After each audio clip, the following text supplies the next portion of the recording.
Live from the Loop Studios in Mendon, Nevada, it's the Gen X Talks podcast. Making plans with the boys. I'm gonna hit the town. Yeah, I'm gonna make some noise. I'll push past the pain and my wounded pride. I'm gonna live it up. Yeah, stay out all night. But sure, I've had some better times.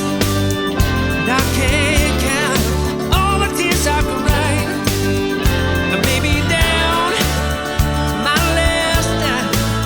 Yeah, but the blues took me just fine. All right. I'm pissed. I'm angry. I'm mad because you just keep messing things up. How are you mad at me? I literally programmed this twice while we sat here, and it didn't take either time. I'm not doing it wrong. I've been doing it the same way for 10 years. You know what? If you were doing it right, it would have started on time. You know, I could say the same thing about you. Honey, you know, if you were just doing it right, we get this over with on time. I think it's on you as much as it is on me. Would you please start the podcast? We don't have a cough button, do we? We used to. We did. Yeah, you were the only one who had one because you had one at the old studio in California for yawning. All right, here we go. Welcome to the Gen X Talks podcast. It's 1 minute after 10 o'clock, 10 a.m. Los Angeles time, broadcasting from the Loop Studios in Minden, Nevada. Can everybody hear me? Are we 5x5? Did you get into Discord? How is your morning going with your Queen's Court? Absolutely fabulous. They always arrive on time with greetings, love. Even my lady in waiting is there. I wonder if I took over the Discord room for this, if I'd have the same response as you do. I think you're just getting a little jealous because I might be getting a little more popular than you. You are. You've already got more points. Uh-huh. You know, I don't... I have a faithful following. You do. You very much do. You, on the other hand? Yeah, I Not know. as big as your OnlyFans page, but close. You're getting there. What? I know you... Did you start an OnlyFans page that I don't know about? Well, there's an old joke that goes, my wife makes a bunch of money for our family with her OnlyFans page, and the next sentence is, she's really going to be pissed when she finds out she has an OnlyFans page. That would be funny. Yep. All my faithful people are in Discord. For those of you that are listening, we have a Discord channel. What is it? Discord is Gen X Talks has a Discord server that we own, discord.gg/Gen X Talks. And yeah. It's a really fun place to go. It's a little like chat room, has lots of places, lots of people that you can meet in there. And while we do the podcast live on Thursday mornings, I open the KGXT studio room. Yeah. And that's where I can talk to people live while we're doing the podcast and see their comments and stuff. And it's always fun to And for those of you that don't know, Discord is just, it's free to join. You just got to do your email so you get a login like everything you do in life. But it's just chat rooms for old people. It's just us. We choose the topics. We choose the rooms. Danny H. is the Discord overlord over there. He chooses what who rooms shall stay. come and who shall stay. That's right. He has the power. Danny, you know what? Maybe we shouldn't call him the overlord. What's the name of the guy who stands at the drawbridge and doesn't let people in the castle? Ogre? The troll? I wasn't going to say... Remember the troll? Yeah. A troll under the bridge. I wasn't going to say Danny H. is the ogre, the Gen X Talks ogre. No. He'll get me later for that. More of a century, the century, the knight. The knighted century at the guard. Danny H. is the knight, the Gen X Talks knight at the drawbridge who decides who gets in and out. He also picks the rooms. Shiloh Ferguson is his minion running around cleaning things up for him. It's a lot of fun over there. We have a good time. So, I'm a little upset. I'm a little upset about a bunch of stuff. Can I? Every day you're upset about something. Every single day. I need to get my very upset face on. Oh, please. It's not fair that I'm Let's trying to do start this. there. Why not? I was in a good mood until now. No, yeah, you know what? You're not going to be in a good mood. And it's not my fault this time. It's your brother's. It is. Oh, my yeah. brother can never upset me. Okay, you ready? Hold Yep. that thought. Ladies and gentlemen of the jury, I'd like to submit to you a story for your consideration. I should have done that in a Rod Serling voice. Go ahead. You don't even know. No, I'd have to get in character, but that was a Twilight Zone. Oh my goodness! Okay. I got to get in character. Excuse me, trained broadcast professional. You can't just turn this off and on. proclaimed, but whatever. I have a fan of one, me. All right. Me, myself, and I. That's 3. That's 3 of us. See? Oh, Yeah. look, the ranks are growing. My fan club just tripled. Here's the deal. Since we've lived in Minden, Nevada, I told you, you guys know that we leased a house for a couple years while we build and get our affairs in order in California. We still have property down there we have to deal with. We rented what do they call this? A Patio home. Patio home. It's rather small. And we lost power to this house several times when we first moved here. Like once a month. I was pretty sure it was about once a month for the first. And it was in the summer. It Yeah. wasn't like during a storm or wind or No. any of that. And come to find out, Big Mike Perkins made a comment. He goes, well, that's kind of a weak area for power. Now, I should have asked Ben Matlock. Never lost Never a lost case. a case when we had dinner with them the other night. yeah. And I forgot, but I will next time I see him. Anyway, so the other night it was 18 degrees outside. Yes. And dropping to 13 degrees.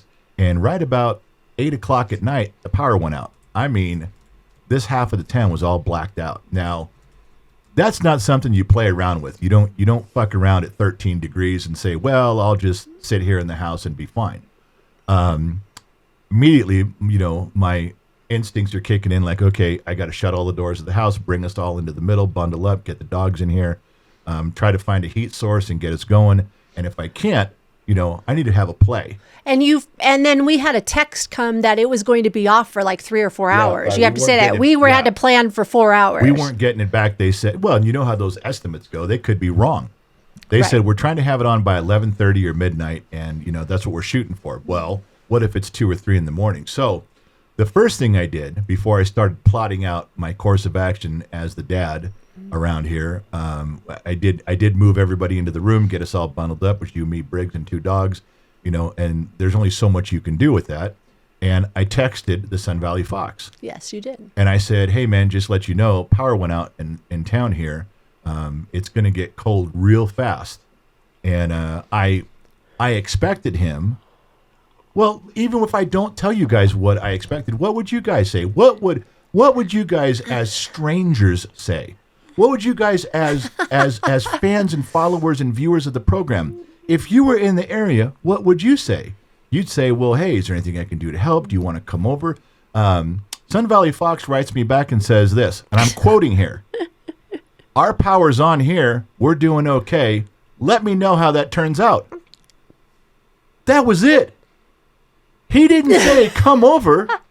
He didn't say, well, gather up and come over here until you get, it's safe and warm here. He didn't even say, "Come, send my sister." No, that was the part that confused me. I can see him telling me to stay here. But he didn't even say, you can send my sister over, put her in your truck and send my sister over. We have a warm fireplace going and hot coffee, and she'll be taken care of nicely. No. I want to point this out. He forgot about you completely. And that I'm sitting there and you looked at me and said, what? And I had this dumb look on my face and you were getting concerned. And I said, no, I still got us. I'll take care of us. And you said, well, then what's the dumb look for? I go, well, your brother just said, good luck. That's all he said.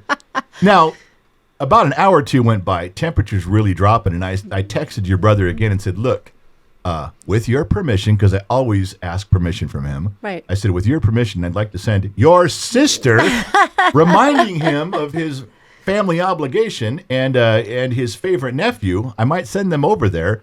I'll stay with the dogs because I can't bring the dogs over to his house, and I can't leave the dogs here alone to freeze. So I was going to send you guys over there, and I was going to stay here and makeshift something for the dogs and keep us warm, however long it took.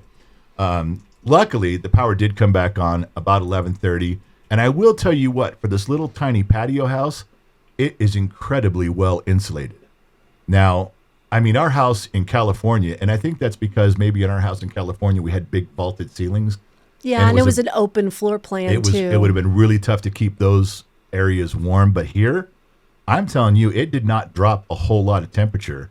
I mean, outside went down to 13 degrees, and inside here, I'm like, that's not bad. Yeah, it was good. I think curtains help on the windows too, Yeah. and we closed everything up. And I was warm. I put my big my jacket on and kept my body temperature You warm. had and your Uggs on and your socks, and you just sat there in your Yeah. blanket. Yeah, I was really gauging how things were going by you. Yeah, I was fine. And you said I wasn't even stressed. I was like, okay, well. No, you were fine. And, I always worry about that you're going to get upset. But throughout our entire marriage, everything that we have gotten in the middle of, and some of them have been some very serious storms, very sketchy areas we've ended up in, you seem to always be calm, cool, and collected. Why worry? It just makes the situation worse. Well, I was kind of hoping you were having the reason you weren't worried had a little more to do with your faith in me, not just Well, it was. blind ambitions about not worrying. But I think I learned that from my mom because my mom didn't do much of that either. She was just solid. Like through hard times or things that we were going through, she just stuck it out. And you look at, a lot of times you look at your mom going, okay, what are we supposed to be reacting to? Well, sure. And she would be fine. I'm like her. After the fact, I break down. If it's Yes, extreme, you do. After everything's calm and fine, that's when I let it go. But And I would attribute your mother being a rock and steadfast to the fact that your dad took care of everything. yeah, he Your did. dad was like, well, if this isn't a situation where money can fix it, we can't buy our way into a situation. If we're actually physically stuck somewhere, your dad knew how to build a fire. Oh, your dad yeah. knew how to do things to keep people going. He could fix a car. I mean, your dad was the reason I think your mom was so steadfast. I'd like to think that's why you are too. But if we're going to pin it on philosophy, I guess we can. You Golly, are my rock, there honey. we go. There you are go. my rock. That's what I'm looking for. A little pump, baby. Huh? I guess I don't worry about that because of that. Because I'm like, oh, you've got this. I'll just sit back. And you know what I did when the power went out? I just sat back and read. Yeah, you did. I was the one, after I gathered everybody up and put you where you're supposed to be, you just sat there calmly waiting to see I what wasn't was too next. concerned, was I? I'm like, don't bother me. You guys do whatever you want to do. I'm just Yeah. going to sit over here and read. So, yeah, I was a little bit upset by that, okay. But, remember, you got to remember, in the Sun Valley Fox's cell phone, I'm listed as my first name from California. And I thought about that the other day. Why would How many marks does he know?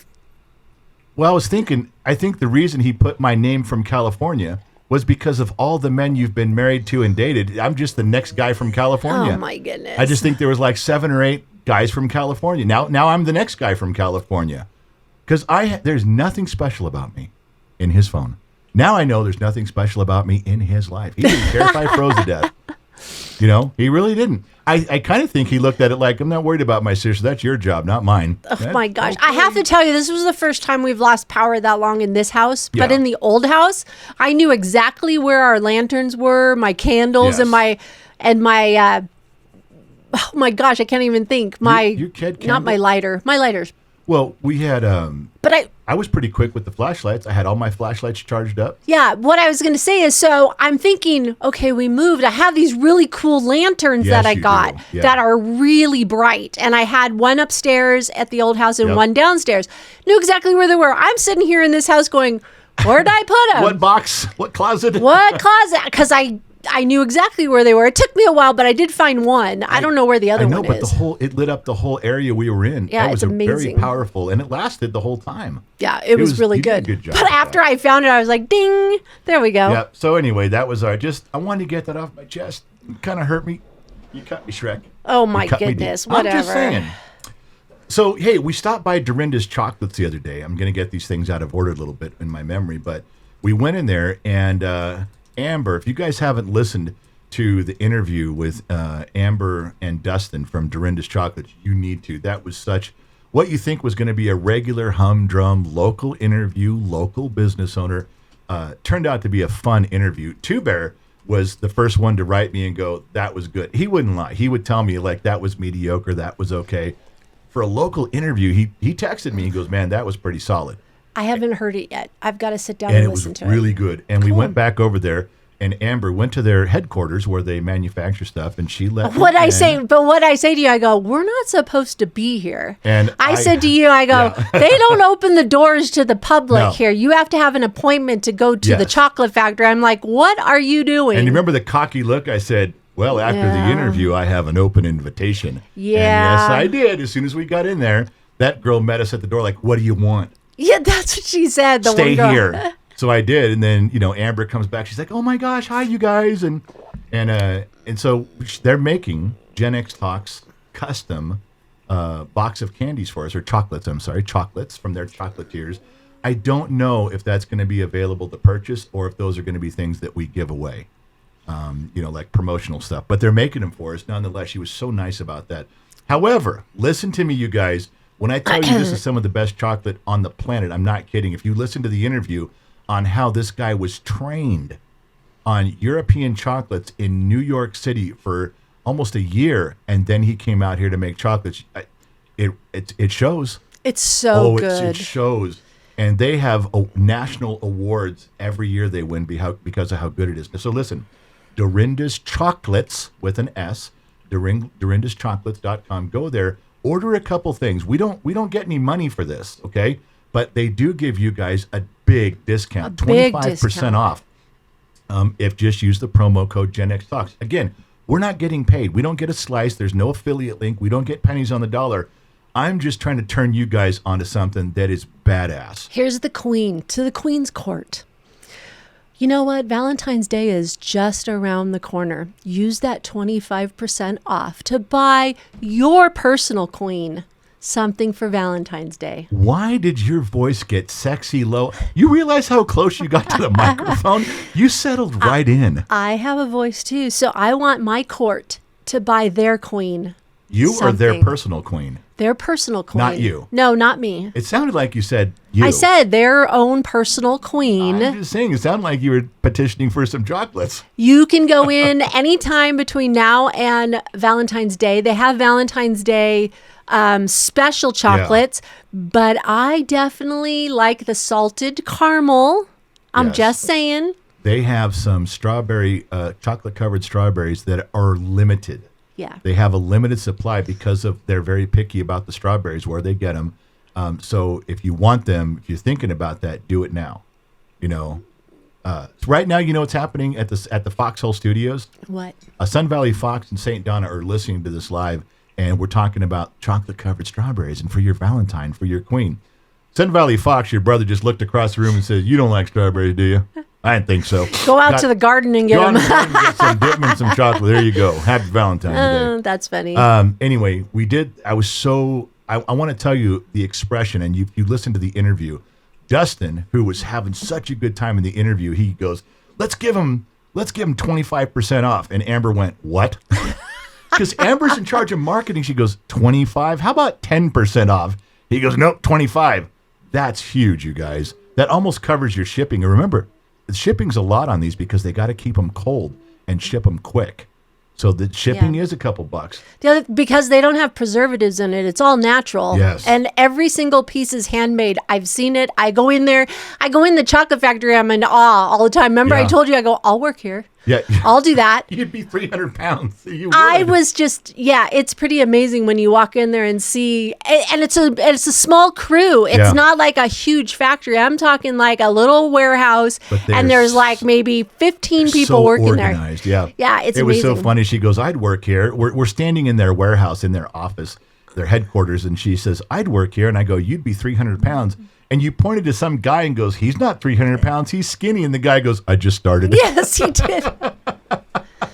He goes, I just started here. I've only been here a couple of weeks. Oh I'm gaining weight.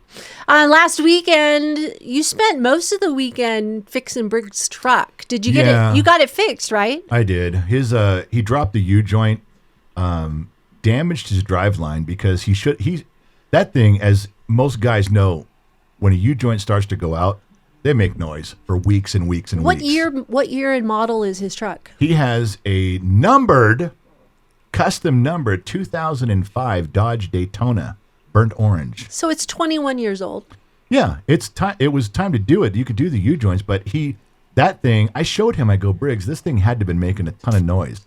He goes, yeah, as soon as you fix it, there was no more clunk when I went in the gear. I said, okay, let's back up. And this is for all kids out there. Dumbass. When you hear something in your vehicle change, tell somebody. If it's nothing, we'll tell you it's nothing. Tell your dad, tell your uncle, tell your mechanic.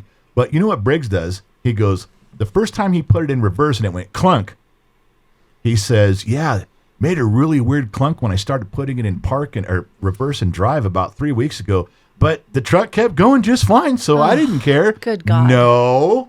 it makes a noise, you come say something. Don't just assume if the truck still moves forward, well, everything must be okay. Yes, this is a new noise. Shoot, as soon as the engine light came on my Yukon XL that I drove, I'd pull on the road and go, the light just came on. What do I do? You would always call me. You saved me so much money by alerting me to things right when you heard them or saw them. Yeah, and what was the thing? The light came on. I'd pull off on the side of the road. You'd go, did anything change while you're driving? Once I'm like, no. And then you would say. Okay, and that was a very good thing for you to remember. The check engine light, basic rule of a check engine light, is if your check engine light comes on and the performance of your vehicle doesn't really change much, you can drive it to the shop, you can drive it to the garage, get where you need to go and get it looked at.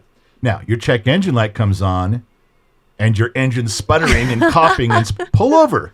It just stop. If you hear noises, pull over. Yeah. But if your light comes on and everything's kind of going straight the way it's supposed to, then please continue driving and get to where you're supposed to go and then get it checked. Briggs literally says, he came to me one time and says, hey, you know that noise it was making when I turned left? It went away. Guess my truck fixes itself. I think even you at that time said, vehicles don't fix themselves. No, they don't. So he's learned that lesson, but yeah. Well, on Sunday, I was in my office and the garage door is closed, but it's right outside my office. Yeah. I'm hearing grunting. I'm hearing groaning. Well, I'm like, I hope this is going okay. I'm not sure. You did come out and check on me a couple of times. Look, U-joints, I used to be able to knock out U-joints in an hour and a half, 2 hours, and I was done, even if they were tough. Well, number one, I can't stand it with my lower back for very long, so I kept having to sit down and get back up. And I could not, for the life of me, get one of the U-joints out. It was seized up in the drive shaft. Ooh. And I didn't have my torches. Remember, I got rid of my old torch set. Yeah. I was going to buy a new set. I just haven't. So I had to send Briggs up to the hardware store. I go, just get me a propane tank and a little handheld torch, that bolts onto it or screws onto it. Did he ask why? Yeah, he did. Are you going to blow my truck up? No, he did ask why. I showed him. I said, I can't get this out. And he asked me, it was a good question. He said, well, is it going to be hot enough? Because he knows propane torches aren't nearly as hot as oxyacetylene setups. And I said, it should be. For what we're doing, this should be more than enough. And I had it in my big vise. Remember, I brought my big vise from the shop. I mean, this thing's a fucking workhorse. The only one I've seen bigger than mine is your dad's. And I think your dad had some secret fantasy about working on trains, for Amtrak. It was no, so he got big. it at Lockheed, so I'm sure it had anything to do with airplanes. And, that's the only thing out of the garage that I would have, had my eye on. But I think your brother gave it to his son. I think That's Will's cool. got it. Yeah. But that was that vice. But mine's awesome. And it couldn't do it. Could not press those things out. But with some heat, we got it done. I even posted some pictures on the member sites on Patreon and asked anybody if they knew what I was doing. I took pictures of it. And some guys knew exactly what I was pressing out. But we got it back together. Had problems getting the right U-joints for it. I couldn't get Spicer U-joints, which I wanted. Spicer and Napa just had their off-brand stuff. But then come to find out, because it's a different differential, a different rear end in Briggs's truck. And tell them why. The truck got smashed, and so in the back, so it doesn't have a Daytona rear end. I put a Bighorn rear end in it, and so we had to get the U-joints to fit, but they did. We got it down the road. He's driven it a bunch of times, and it's fine. He took it in, got his oil changed, and they lubed up the U-joints because Costco Jimmy came by to help out, and you want to see a big guy get frustrated? Oh. Costco Jimmy was trying to load the grease gun, and by the time he got the first tube in there, he had fucked up so much of the grease. He looks down and 80% of the grease is now in the trash can. He's like, well, I got it to work, but there's none left. So we couldn't get the grease gun. It was a shitty little grease gun. Didn't work very well. So Briggs went down and got his oil change, and they lubed up the U-joints for him. He says it's been running perfect, no noise, no sound. All his vibrations went away, and his clunking went away. So he was happy for Interesting. that. So that worked out okay, but it did take me longer than I wanted it to, just out of practice, trying to find the right tools, trying to get the right U-joint. Fucking thing froze up in me, whatever. Anyway, bottom line is it's done. So on Tuesday this week, a couple Yeah. days ago, we went into Reno because you were to meet a psychic or medium. And they're friends. Yeah. Here's the small world. She's friends with Darla and Scott from Glory Cloud Coffee. So Darla's the one that mentioned to you, hey, you should call my friend Debbie Yeah. and have her, meet her and see what's going on. Because we had other things in the future we with had her. ulterior motives for locating a Reno psychic. But so we met her on Tuesday, and you were kind of like, oh, I'm going to do a pun here. You were kind of psyched about it. I see what you did there. You like that?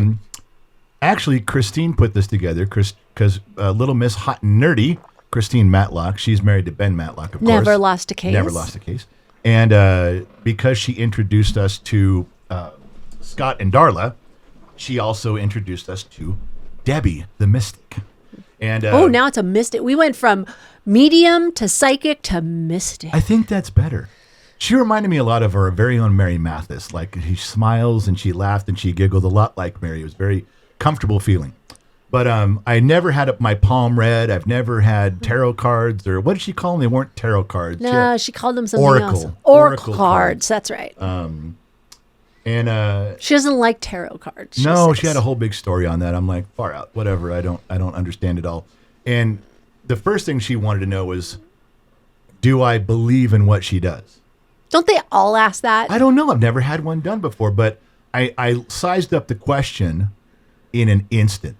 And I knew that if I said, no, I don't believe in this hokum, this malarkey, to steal Sheldon Cooper's lines, Right. then I knew she was going to say, well, then this isn't going to work and I can't get a Right. good vibe off of you.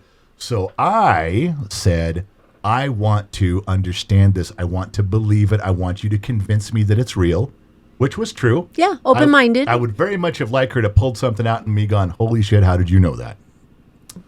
Didn't really happen the way that I thought it would. We were there for almost 2 hours. We did this inside of the Matlock's home at their dining room table. So, of course, Christine Matlock and your queen, Little Miss Hot and Nerdy, and the queen are sitting, off in the peanut gallery, off center, chiming in. I couldn't get you fuckers to not stop laughing and carrying on with me. But after the first 30 minutes or so, I really didn't think we were getting anywhere with the psychic part of it. I was answering her questions and I was trying to, give her answers and talk, but I don't think her and I connected that much on this particular session. Maybe at another one I we think would. she should have started with the cards, because the cards got interesting because we went down. Yeah, so what we did was I think even you and I looked at each other and you knew I was going to turn it up at a certain point because it just wasn't going as smoothly. So I started kind of getting into character and I made Debbie laugh so much. You did. We all started having such a good time. Christine Matlock got it all on film. So if there's any good content, Christine actually hooked up a microphone. I think we might have had some good content in there. I got to review it and see. But literally after the first 30 minutes, the next 90 minutes, we were all laughing so hard. Then she had me draw 3 cards, and one was a blue fairy, which was stupid. It was not a blue fairy. It was They're a blue blue bells. It was a chick in a fairy dress. Blue bells. Blue flowers. Blue bell flowers. It was a sprite. And that meant gratitude. Yeah, she told me to be What'd she tell grateful. you the 3 cards were? Be Oh, wait, what you should be, what you should know, and what you should do. what you should do. Yeah, so I'm supposed to be, Gratitude. Yeah. Be grateful. which I took offense to. I don't need some psychic medium telling Good me when to be God. grateful for things. I Good don't, God. The second card was family. Well, and it was a wolf, and I'm like, yeah. She turned the card over. I'm like, fucking A, man, lone wolf. Here we go. Now we're talking, baby. That now is, you're getting me. oh my gosh. I told you her. are not a lone wolf. I'm right here. I told her she struck out on the blue fairy thing, but the wolf one, she was dead on. I told her, hey, right now, you're batting 500, 50-50. oh my God. And she started correcting me. Yes, she did. And tell the audience how wrong she was. What'd she say? Well, she wanted you know about family. Family is your thing. You are not a lone wolf. You've got family. Yeah. It's kind of coincidental that, don't you think, that she was pushing the wolf pack as the family? And jeez. University of Nevada, Reno is the wolf pack. And I'm like, but it's also the lone wolf. And she's like, wolf? she goes, No. no, there's other wolves in the picture here. And I go, well, I only see the big one in the center. So we disagreed on that. But now she's batting 500. Okay. And me and Little Miss Hot and Nerdy are going, well, those were 2 good ones. And the last one, I know. Little Miss Hot and Nerdy looks over and goes, you do need to be more grateful. You do. That's Yeah. it. I'm like, stop. yes. So the last card is what you're supposed to do. Yeah. And what he's supposed to do is be flexible. It was a willow tree. It was a weeping willow flexible. tree. You which need is to the work on being shittiest of- flexible. Shittiest of all trees. Shittiest tree. That was like, you know what? Because you do it as a negative, not a positive. That's a weakness for you. If you're flexible, you're weak. It is dumb to be. I told her, I go, well, you're just 1 out of 3 now because that's dumb. I don't need to be flexible. I don't live in a flexible area. Willow trees are the stupidest tree ever. So Oh my You ever had your gosh. grandma tell you to go out and get a switch because you're going to get a whooping? Never grab a branch off the willow tree Because it's flexible. Yeah, it's like grabbing a whip. It's like getting whipped. No. You want to go grab a branch that's so big See, she can't lift it. You just made it all negative. It was negative. The whole thing was dumb. You need to work on flexibility. And again, the picture on there was a stupid butterfly sprite fairy going off into the distance. It was just, she got it wrong. She got it wrong. I don't care what you and little Miss Nerdy were hot and over there going, oh, you know what? She's right. She's right. Those she's three right. cards were. You're the one that drew the cards. Well, you know what? I'm not perfect. I made a mistake. Oh my gosh. That's all I'm saying. I probably made a mistake. I think those were right on. Yeah. So we did that, and we had a little argument over. Little Miss Hot and Nerdy has some crazy, weird skull of a longhorn cattle on her wall. Now, It's bougied up. oh, it is. It's got rhinestones on it. If it was a skull of a cattle with the horn, I think that'd be badass. Very, very Western. Very, I dig that. But it's not. The skull is all got rhinestones on it, and it's lacquered up, and you look at it and think, "Oh my God, did that come off a Temu for $8.99?" And the psychic looked at it, and she's like, "Oh, that has a lot of energy. That has a lot of feeling to it." I go, "Yeah, the feeling of Ben's wallet getting lighter when she bought that thing, when she custom ordered that thing from." and Ben Texas." agreed with you because Yeah, he was Ben there. goes, And he goes, "Yeah." yeah, that's how I I felt. felt it too. There's a lot of energy of my credit card interest rate just doubled. So I think when those people walk into a house like that, they pick something like that just to get like. I do too. I think they pick a unique object and go at it. So, bum. But then she had me choose 3 cards. Oh yeah, at the end you did get to choose 3. Just out of I didn't sit down at the table or anything, and I pulled 3 cards, and my 3 cards were interesting. The first one was, that was what I need to be, right? Yeah. Was freedom. Be, know, and do. Be, know, and do. Okay. Yeah. Be, freedom was my first card. Which is wrong. You're married. I want to put that out there. The second one was what I know, and that is strength. That was my second card. I don't think you should be confident that you're strong, because then you might think, you're stronger than me. And my last card was sanctuary. Well, then you married the right guy. What better sanctuary than being married to the general? Come on. Your world, you must be at peace all the time. She said, I'm your sanctuary. Yeah, she said you were my sanctuary. I said, no. You got that the other way around. Oh my gosh. We're also there. I got a little cross-eyed look from Ben while we were there. With that lady in there? Yeah, because he came by and he goes, here, try this whiskey. Now, he comes up and gives me, I don't know, maybe a full shot or half a shot of whiskey, and I smelled it for a minute, and I downed it. It's a shot. You do a shot. And Ben looks at me and goes, well, you could have sipped on that for a minute. I'm like, you fucking gave it to me in a shot glass, bro. I mean, what was I Yeah, supposed but then to the do? mystic was like, ooh. Yeah, what's she that? wanted one. She's like, can I have one? But I got to tell you, I'm going to say this, and maybe even there's some men out there that may not quite get what I'm saying, but maybe some will. I took the shot. It wasn't bad at all. It was a very unique flavor, but it coated the back of my throat like wax. I know that sounds terrible. That's weird. I know it sounds bad, but I don't know. It felt like there was like I could physically feel a small layer on my throat. Not like, you taste it, it burns. There's a little bit of burn on your throat, and then it goes away. It wasn't that. I've had that. I know what that is. This felt like it stayed there. Huh. It didn't hurt. But I told Ben, I go, man, this just is weird. He goes, does have a weird flavor. And then when I said it kind of felt like wax or something, then he's like, yeah, that's a good description. But I'm really not describing it right. Like, it sounds awful, but it wasn't. And you know what it was? It was, I don't know where he got this. But we've had this before Okay. here. And What I is don't it? ever remember it tasting that way. Garrison Brothers. Oh, yeah, you've had that before. We've had that before. Yes. And I don't ever, with the big star on the front. I think don't- we left that at my brother's, too. I think it's there. But I think we've had it, and I don't. have. Okay, well, if we now the Sun Valley Fox is going to go wax, you say? I'm going to go try try wax this. whiskey. If we left one of those there, then he needs to try that just to see if he agrees with me on that. But Yeah. it wasn't bad. No, It was good. no. It just was off. I have one more thing to say about the Mystic. Yes. So while you were talking to somebody, she comes over to me and she goes, I really want to sit down with you and go over the cards with you. And I'm like, okay. She came right to me. And then she pulls out this other deck of Oracle cards and she goes, I really want to use these cards on you. And I'm like, why?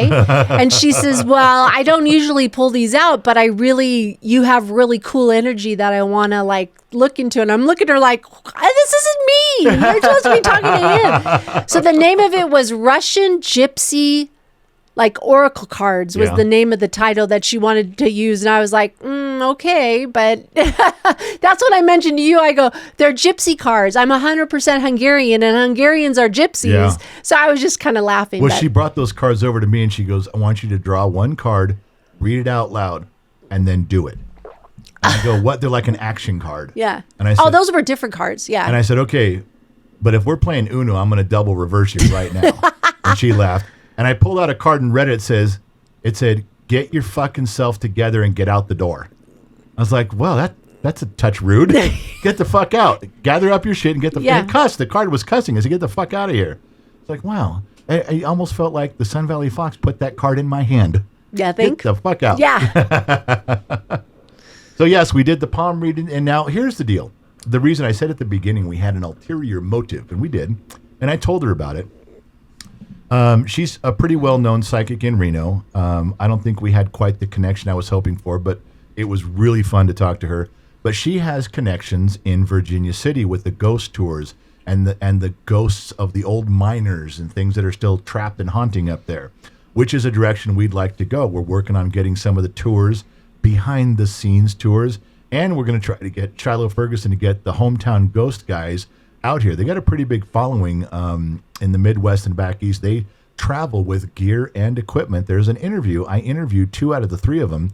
You go to our interview page, you can listen to that. And in fact, there's a video version of it too, because it was a Zoom call. We want to get them out here with their equipment. We'd like to get Debbie the Mystic out here with what she knows.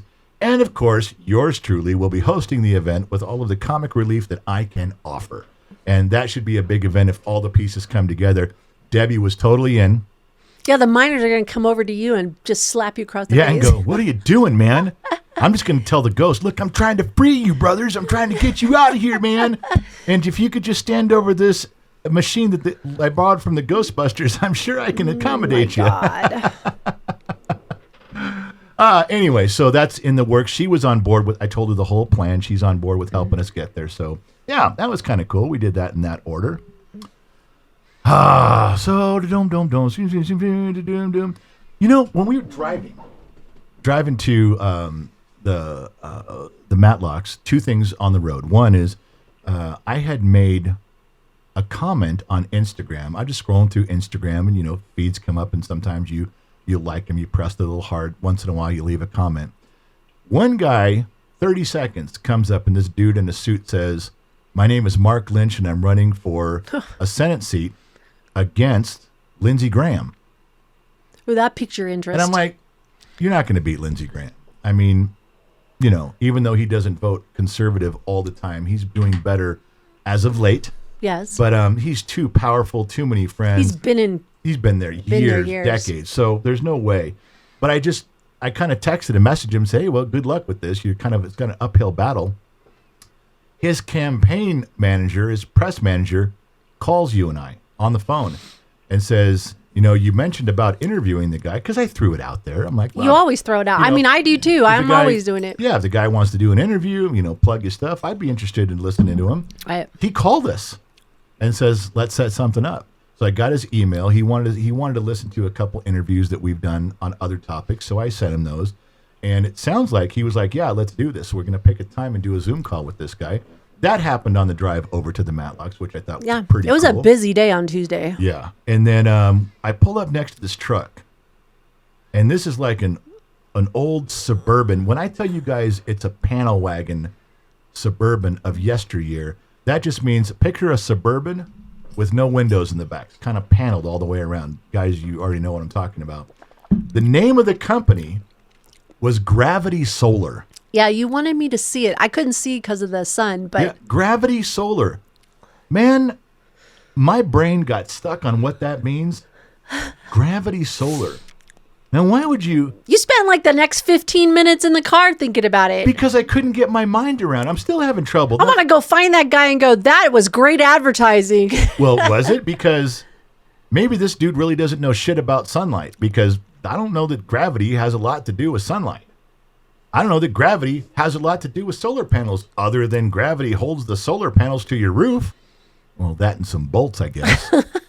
But why And would a you call bracket it and, gravity you know. solar? What does gravity have to do with solar? I don't know. I spent at least 15 or 20 minutes going, what's gravity solar? Gravity solar? The fuck does gravity solar mean? You know when I should have asked that question? What? When Ben and I had a bunch of drinks at dinner that night, Yes. we were ready to solve the mysteries of the universe. That could have been solved that night. You I had a think so. couple things you could have spoke about our electricity going out Yeah. and gravity solar, God, and I missed that chance. there were too many boobs walking around. There was a lot. It was a little distracting. I gotta say. And then a girl in a garter belt walking around. So, Well, you know what's really funny is that you took me to that place before. We've eaten there before. lunchtime. Lunchtime. And then, A little low key. yeah, Little Miss Hot and Nerdy says, we should go over to Tit Peaks. I'm like, what's that? And I want to go. Yeah, That's what yeah, you like- said. But it's called, what is it called? Twin Peaks. But she knows they're all, they're dressed up like Hooters on crack. Yeah. Way more revealing. What I don't understand, and I already know what you're going to say, so I'll say it for you because I'd rather you not say it out loud. Oh, well, I'm going to say it anyways. probably are. But go ahead. So Little Miss Hot and Nerdy says, hey, let's go to Tit Peaks for dinner. I said, all right, let's go. And there's girls walking around very, very skimpy. Very. And Like Daisy Duke. yeah, or like even smaller than Daisy Duke. Yeah, And- but think of her. yeah. And Ben pretty much the whole time is looking straight ahead. I know. I'm like, what are you doing? And it's very clear as he's looking at me straight ahead, Little Miss Hot and Nerdy's looking at him. Mm-hmm. And I'm like, oh, you're not allowed to look, are you? He's like, no. And I thought, well, your wife brought us here. Why would she bring you here and then be upset if you're looking around? And she had an eyeball, like, don't you do it. And I know the first thing, we started getting into this argument, Christine and I did, and you're like, you thought you were saving the day. Well, of course she's a little protective. He's handsome. Ben's handsome. I'm like, well, you let me look, so what, am I not handsome? Wait a second.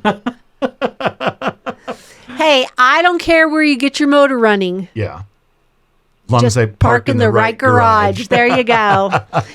You know that. Yeah, so I'll tell you what. I am not allowed to even talk about all the stuff we talked about at dinner that night. No. But let's just say the four of us are much closer after that conversation. Yes, it was good. What about I asked for a glass of wine? Remember, I ordered a glass of wine, Yeah. and would you believe this? Even Ben said, he goes, they were out of white wine, like Yeah. all white wine. Yeah, and then you asked for something else. They were out of that too. Yeah, and I said, well, what white wine? She goes, well, we have red. And I go, I don't want red. I said, I wanted white. Yeah. And she was like, we don't have any white the whole wine. place. I'm like, it is like 7:00 at night Yeah. in a bar This and you're is out of bullshit. white wine. Yeah, it's a restaurant that serves So everything. in this restaurant, they have a man cave where you could go have cigars and stuff Yeah. and have your own little waitresses in there. She went in there and found the wine. Yep, there was some in that. There was some in there. So, that but I bar was and like, whiskey who? room. What bar runs out of It was wine? nice of her to go find that for you. It was. You Well, got your- because I didn't budge. She goes, well, can I get you something? I'm like, no, no, that was that it. was what I wanted. Yeah, she found some chilled glass for you and Yeah. everything. She did a good job. I did have a deep emotional conversation with that one waitress, though, where she really looked at me like, "Oh my God, you're so smart." Oh. You look. Remember this? And you and Christine looked at me like I was the biggest idiot on the planet. Pretty much. And she looked at me like, "Oh my God, you are so smart." That's brilliant. Oh, God. And I'm going to tell you guys what it was. She's working on her tip. That's all it was, is she was Nuh-uh. working on her tip. Nuh-uh, she thought I was awesome. You know what the problem was? Is she should have been talking to me because I'm the one that had the credit cards. Well, she didn't know that at the time. She thought the big kahuna was handling stuff, the chief jefe. So when we went to order our dinner, Ben ordered the chicken fried chicken. Chicken? Now listen to that. Chicken fried chicken. And I said, okay, stop. I go, why is there a chicken fried chicken and a chicken fried steak? And the waitress goes, what do you mean? I said, well, is there a steak fried steak? I don't understand why you put chicken on the thing twice. Chicken fried chicken and chicken fried steak. You don't ever say that. You don't say, pork fried pork or alligator fried alligator. Oh my You don't God. say steak fried steak. So where does chicken fried chicken come in? And how come the chicken can be put in front of anything? You can have chicken fried steak, chicken fried pork, chicken fried alligator. And all of a sudden she drops, kind of lowers her hands with her little thing. She goes, oh my God, you're right. I said, so if you said chicken fried chicken, you know what to write down. Yeah. Now what if I told you I wanted a steak fried chicken or a steak fried steak? She goes, I would have to ask for clarification. I would not know what you Oh meant. my goodness. And she looked at me like, oh my God, this man is brilliant. You were looking at me like, I'm hungry. Shut up. I know you're an idiot. I'm but not. okay. That was brilliant stuff, man. Oh my I God. didn't even have It was to. just because her boobs were right at eye level. So, what, do you think that turned on my brain and I learned more stuff? No, I became that was smarter? just you just wanted her to stand there a little bit longer. That is not. Yes, it was. That's not entirely true. You have no problem looking. No, I do not. If you don't want me looking, don't take me to a place like that. You always tell the waitresses I'm your sister. Okay, only the really hot waitresses. Yeah. Only if there's extreme. I don't sell every waitress, but if she's really good looking, yes, I pass around the table. I say, when this one comes back, everybody here at the table, and I point to you. This is my sister. We're not married. Would you let your daughters dress like that as a waitress? No, I wouldn't. Oh, wow. Look how the tables have turned. What? Those girls are probably as old as your daughters. I'm full of hypocrisy. I'm not denying that. Oh, good God. Oh, my God. So we did have a good time. We went through there and said, bum, bum, bum, bum, bum, but she wasn't confused. She liked me. And we learned that Ben can't look for very long. I don't know what the limit is. I think he can look for about a second and a half. If it goes longer than a second and a half, I think Christine considers it understand leering. that. I And just then have- she can't do it. I don't understand that. He can look. He's a guy. No, he's not allowed to. He's very protective of him. And then- He called her jealous. She's very jealous. Yeah, I didn't particularly like you jumping in the conversation, like defending her position, going, well, it's understandable why she doesn't want him to look. He's handsome. Because what am I if you let me look? By default, you're telling that I'm not handsome. And go ahead and look. You are so handsome. No, You're beyond nice try. handsome. No, see, when you You are say- charming and witty. Now, here we and go. You just, those waitresses just draw to you. And I just have to share you with them the for problem, a little bit. thank you. You're such a liar. Your nose is growing, Pinocchio. But when you say, well, she has to be careful. He's handsome, and they may fall for him. She's got to be careful. By default, you're saying, you're not that handsome. They're not interested. You go ahead and look. You're not getting You're anywhere now with an them. old man. That's what you're trying to say. Yeah. It was very disconcerting. Okay, you on the way home dropped something on me. I drove home, by the way. Yeah. I was driving home from Reno, and you all of a sudden made a comment about in August, What are you talking about? no gravity for 10 seconds in August. This was the conversation on the way home I kind of remember that. Yeah. from the restaurant. Well, because there's been a thing come across my Instagram feed. I'm like, wait a minute. It is like 9:30 at night. We've had a really long day, and I'm supposed to think about no gravity for 10 seconds in August. I'm like, Yeah, you and just have that to be conversation clear- with yourself. To be clear, I didn't want her to think about it for 10 seconds.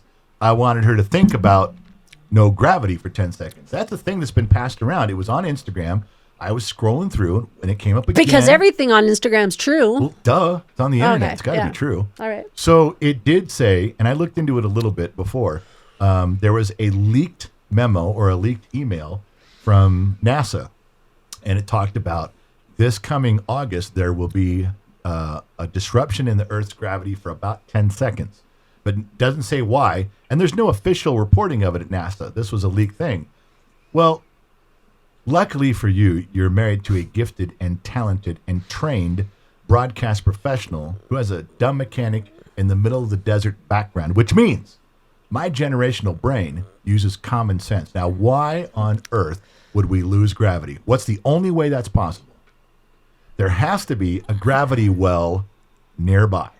You know, when you told me that for the first time, I'm like, no gravity for 10 seconds. So anything that's not bolted to the earth.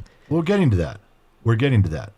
I said an asteroid, some planetary body, has to be passing close enough by Okay. for a short time to disrupt gravity. That would be my estimation. Unless there's like a Martian ray gun that's going to do it, which I don't know about. But so let's say that's true. Think about this for 1 minute. If you know it's coming, if you know August 26th at 9:30 at night, we're going to lose gravity for 10 seconds, and this may be the only time in your life you get to experience that, you got to think ahead going, all right, what do I want to be doing? Like my first thought was taking a BMX bike and jumping off of a ramp. And if you catch it right at that 10 seconds, could you set a record? Could a ski jump guy set a record? Could you do something with that 10 seconds that sends a record for distance and jumping or throwing or running? I mean, you think about it, like what would you want to be doing for that 10 seconds to see how it affects your life? Having sex. What? I want to know what it's like to have no gravity having sex. I think that'd be awesome. That would be awesome. I think you'd really have to plan that out because most sex requires a leverage point, a pushing off point. If you had no gravity, I'm not sure if you could accomplish anything. It would be a challenge, wouldn't it? Boy, you'd have to set that up and be ready to go. It's a 10 seconds. I'm just saying. Is 1, 2, 3, jump. Is that all you do is 10 seconds? You just admitted that's No, all it it's takes is 10 seconds? of no gravity. You got to jump or do whatever you're going to do for those 10 seconds. That's all I'm saying. Oh, good God. What I'm actually telling you is I don't think I could perform adequately during those 10 seconds. There you I need go. a little more time, as they say. So we could be involved in it, deep in it. I'd probably lose my place and go, is it over? Did it happen? Did we lose our 10 Good God. seconds? Speaking of, I want to say something. I was going to show you this the other day. We always talk about Instagram. Speaking of Instagram and that asteroid 10-second gravity thing,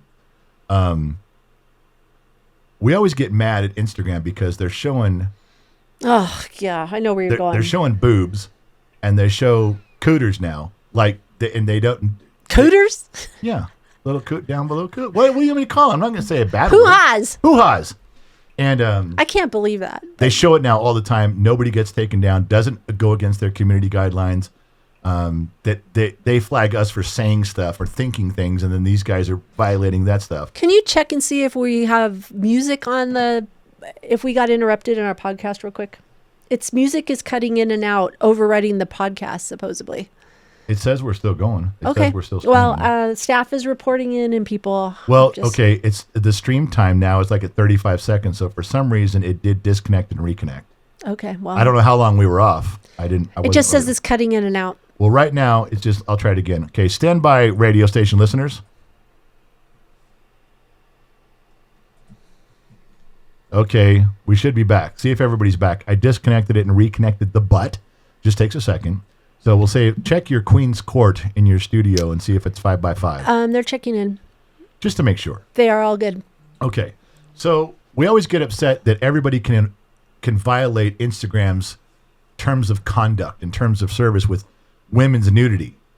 It's getting worse, but we get dinged for saying something or having that was an unkind thing.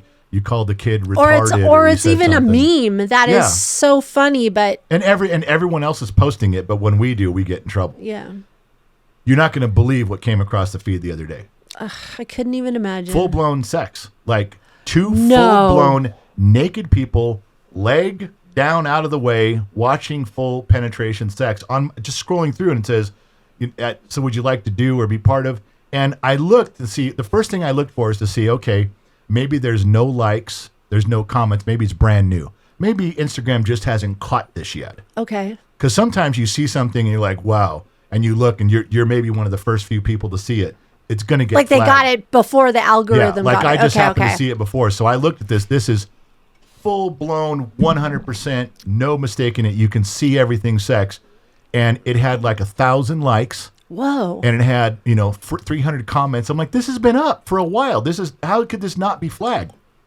I don't I understand. reported it. It says you can report it, and I wrote it, and they said, you get to choose why it's in violation of its terms, and you get to write a note. And I wrote to Instagram and go, fuck you guys for pulling my shit down and leaving shit like this up. I wrote that. I said, fuck you, Instagram. This is bullshit that I get penalized and they're not. Yeah. That's what I wrote them. So fuck those guys.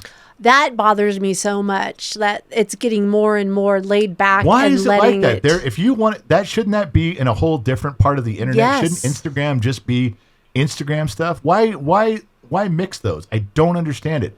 Instagram is a thriving, profitable company. Why fuck it up? I don't get it. I don't either. But and then we get tagged and suffer along with it. But whatever. I'm pissed about it. I'm just saying that. I know. I Well, our new year is starting out to be way busy. Yeah. Our calendar is filling up like crazy. Isn't that for damn sure? We're going to California soon. You were funny because now we're in the second week of January, and you're like, could you just put in block out some time for us to go to California? Well, because we were supposed to go at the beginning of January, Yes. which we can't. So we looked at the end of January. You can't go there. I'm already into February, and I go, Yeah. this is it. This is the only time we can You go. have to get to the calendar and block it out because we have so much stuff coming up. And to be fair, everyone's checking the calendars before we schedule stuff. Right. Shiloh looks, Christine Matlock looks, you look, everyone's looking. But we got to block out some time. We got to block out for us to go to California and get our property stuff situated there. You got to go to Nebraska for 4 days. You got to block that out. There's a lot going on. There's no Yeah, doubt. it just seems like time just keeps flying. So yeah, it's crazy. I don't get it. You haven't much. been out to our property for. Oh, I guess you went out last weekend. Yeah. Costco Jimmy and Blake and Briggs and I made a quick run out there. We took a bunch of boxes out in 3 pickup trucks, and I really got a lot done with our truck. I cleaned out a ton of stuff in our truck. Back seat was full of stuff. Bed was full of stuff. You went down and cleaned out the rest of it and got it organized when you were out running around. But yeah, Dayton. My next thing in Dayton is I got to have a conversation with your brother, the Sun Valley Fox. I have to have a real conversation with him. It's not going to do any good if I buy an auger for his tractor if he's not recovered from his hip surgery. And driving his truck around town is one thing, okay, which St. Donna doesn't like him doing. But it's a whole other thing to be bouncing around on the seat of a tractor on property. I mean, you're bouncing. Is not going to be easy. He may not be ready for that for 6 more months. Although I don't know if you realized last week when we did the garage show, he told me he walked to the end of the street and back. So he's getting ready. Well, he's training. He's in training. As a guy, I'll let you in on a little guy code stuff here. Okay. First of all, let me say this. I Just love you and me? I love your brother a lot. Aw, that's sweet. And I don't want to ever... it's a double-edged sword for a guy. I don't want to ever push him to do something like, hey, you're ready for this, right? And of course, he's going to go, yeah, I'm ready. Let's do it. But if I damage him worse, then I couldn't live with myself. But at the same time, if I just went up and said, hey, man, you're not ready for this, I'm going to go do it by myself, or I'm going to do it with someone else. And if I can't use your tractor, I'm going to have to go get one. Then you're leaving him out. Yeah. Then you just cut out your friend. You can't have a buddy that's that close and not include him. The only thing I can do is sit with him one time when you're not there and St. Donna, his wife, is not there and say, just tell me if you can do this and I'm going to go with what you say. If you say you can't, okay, then we'll figure something out. I'm still going to want him out there supervising. He can sit in a chair. Oh, yeah, that's not going to happen. But I can't, there's no way in good conscience I could proceed with anything without talking with him. I very much think that so many things we do I include him in the process, even if it's just for his advice or over. Do you know that I send him the staff emails? Yes. He gets a copy of those so he can just see what's going on with every aspect of what we're doing. He can look in. Yeah, and he can see how much you're working his sister. Wow, that's what you took from that. Yeah. He might say you're not doing enough. Get your shit done. No. Your brother would look at that and go, there's been 3 weeks in a row, 3 emails. There's the same stuff on your list. You're not getting it done. Nope. That's So, not how that's going to go. I have to have that conversation. But in answering you about what's going on with Dayton, the next thing is to buy an auger, a 3-point attachment auger. put it on the back of the tractor, and start punching holes and getting our fence line moved, 2 fences moved. And that's what we got to do. It just has to happen that way. So that's what's next. And if it's not, if we're not going to get frozen out with snow and rain, which I don't care about working in the cold. Neither does your brother, really. Yeah. You just don't want to get wet while you're doing it because that's tough. Setting up times and going and doing it. That'll be the next project. And you guys will all see that on the member sites. All the member sites get all these pictures before anybody else does about what we're doing and some of the fucked up shit we do. That gets posted on members only stuff for sure. But that's the progress. That's what we're doing. But I can't move forward without having a conversation with Fox first. I gotta do that. All right. So last weekend we took some time off, not by choice, but we had to shut down the studio and go buy some new gear. Yeah. So I haven't asked you, and I'm very curious because you've had a couple days to play with it, and we had a live stream and stuff. So you went and purchased OBS and a Mac Studio. Yes. And we were using Streamlabs. Give your pros and cons. Okay. How are you feeling with this? Let me back up. The reason we got the Mac Studio, I know so many people, especially in your Queens Court, they're down on Mac. Oh. Mac. Why are you bringing up my court? Because they're a bunch of fucked up individuals. No, they're not. They're on the wrong team. Now, They are not on the wrong team. the reason, and we did the Christina Dvorak laptop, which worked for a while, but when you start taxing a laptop with multiple cameras, multiple microphones, a lot of things going on, just didn't hold up. And this was at the time that we got this. This was top of the line, ready to go. It just doesn't hold up. Doing all of my research, it's like, okay, we have to buy something else because this isn't working. Mac Studio came up, and I started reading about Mac Studios. And if you ever look one up, it's not anything like you've ever seen from Mac or a Windows PC based. This is a brick that is set up with 8 input ports, and the wattage of each port is powered up heavy. The processors are geared to do what we're doing. The Mac Studio it's correctly named. I was very surprised when it arrived how big it was. In my memory, my brain, I really thought it was the size of an Apple TV little module. And by the pictures, you might assume that. You don't know unless it's when the box came, I was like, what is in this? Then when you opened it, I was like, whoa. And that thing is heavy. It's got a heat sink like you wouldn't believe It's built huge. into it. Anyway, the Studio is correctly named. It is built just to do this kind of stuff. So I thought, all right, we have a shot at this. But the problem was, the most expensive one is $4,000, and I didn't want to go with the cheaper ones because they didn't have as many ports. We'd be back in the same mess. But the big issue was, you spend that much money, or even half that, what's your return policy? Remember, that was my whole hiccup in my giddy-up. Yep. I was like, I can't buy this and only have 14 days to figure it out. I can't. If I only get 14 days to figure it out, that may not be enough to see if this works. And I don't want to buy something to spend that money and not be able to return it. We went to Best Buy, had a big, long conversation with, Austin was his name? Yeah. Fucking smart cat. And I explained what we're doing and why we were thinking this, and he had tons of pros and cons. He's not on commission. He was just trying to get us in the right spot. One of the things that he brought up was about a monitor, because it doesn't come with a monitor. It's not a laptop. You got to buy something separate. We talked about that. But I said, listen, I can't do this. I can't spend that kind of money right now if I can only return it in 14 days. He goes, well, if you want to be an elite member, you can pay $50 a year at Best Buy. We were at Best Buy's, by the way. And you can pay $50 a year and you get 30 days to return it. I said, oh, that's cool. 30 days. That's better. That's way better. I said, I think I can figure that out in 30 days. I'll use it, try it. It'll be fine. And so he goes, well, there's a chance you might already have that as part of if you have a credit card there, which we do, if you have an account at Best Buy's, which we do. And I said, well, we used to get a 45-day thing. He goes, well, it actually, at that point, after the Elite program, Best Buy gives customers special returns on how active they are, how much money they've spent. And I said, is that like recently, in the past year? He goes, no, over the lifetime of your account. And you giggled and said, pull up the account. Let's see what we got. Yeah. I just wanted to see if we were going to get 30 days. And he pulled it up and said, you guys have 60 days. 60 days to return. I guess we're a platinum member. I don't know, something like that. Yeah. But we haven't bought from them in a long time. But there was a period of time with all the kids at home. There was TVs in every room, DVD players in every room, Xboxes and PlayStations. You in are every an room. electronic whore. Well, plus we had the house out on the coast. Yeah. And we had to supply every room in that house with stuff. So there was a time, probably 3 or 4 years, when we spent, quite a bit. And so he goes, yeah, you guys are good to go. You don't got to join the club. You already got a 60-day deal. I'm like, well, fucking sell it to me then. I'll take it.